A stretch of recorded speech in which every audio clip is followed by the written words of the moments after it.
Les membres de l'Union des villes et communes de Wallonie connaissent désormais fort bien les ouvrages que celle-ci publie, tous plus essentiels les uns que les autres à leur gestion quotidienne. Dans la collection Les essentiels des pouvoirs locaux, un nouvel ouvrage est aujourd'hui attendu et vient donc s'ajouter à la longue liste de ces publications. Son titre, Presse et e-réputation pour les entités publiques, la boîte à outils du parfait chargé de communication. Les auteurs Nathalie Watrin et Vincent Pitard ont voulu cet ouvrage résolument pratique, ancré dans le quotidien des communicants publics, notamment locaux, en se basant sur des questions concrètes entendues et débattues lors de formations que ceux-ci animent régulièrement. Cet ouvrage offre ainsi des constats, des décryptages, des conseils et des témoignages pour aider les chargés de communication publique dans leur mission quotidienne. Parmi les sujets abordés, les réseaux sociaux sont bien évidemment présents.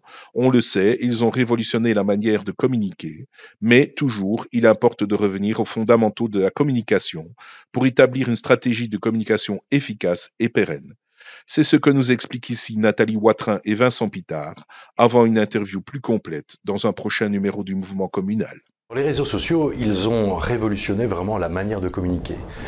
Et ça, il y a peut-être un avant et un après pour beaucoup de chargés de communication. Alors quand on fait de la communication, c'est une variable qu'on doit intégrer. Ce sont des boules de cristal qui vous permettent de lire l'avenir de la communication. Mais, je le martèle toujours lourdement, revenons aussi aux fondamentaux de la com. La réputation sur Internet, l'influence et même la manière dont on parle à des journalistes évoluent. Et il y a une espèce d'accélération du temps. Donc ce livre explique un petit peu les grands fondamentaux à intégrer. Donc le chargé de com, il doit toujours avoir un mandat clair. On a beaucoup insisté là-dessus sur le livre, parce que parfois on part trop vite avec des incompréhensions de part et d'autre. Lorsqu'on a une bonne idée du public cible auquel on s'adresse, eh bien le message il vient tout seul. Et les canaux, seulement à la fin les canaux. C'est aussi l'intérêt de ce livre, d'être très pratico-pratique, d'être une sorte de boîte à outils.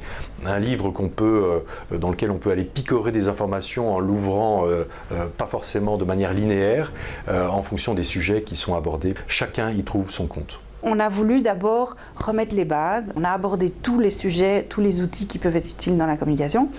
Qu'est-ce que c'est la communication? Qu'est-ce que c'est la communication dans une entité publique? Et comment les chargés de com pouvaient aujourd'hui prendre profit de toute cette évolution pour en faire un outil de tous les jours. Ensuite, on est venu avec peut-être un outil très pratique qui est un plan de vol, donc comment articuler une stratégie de communication de A à Z. Et puis par contre, ce qui est très très riche et qui fait la richesse de ce livre, c'est qu'on a eu des interviews de terrain. C'est un ouvrage très pratique, un outil pratique plutôt que théorique.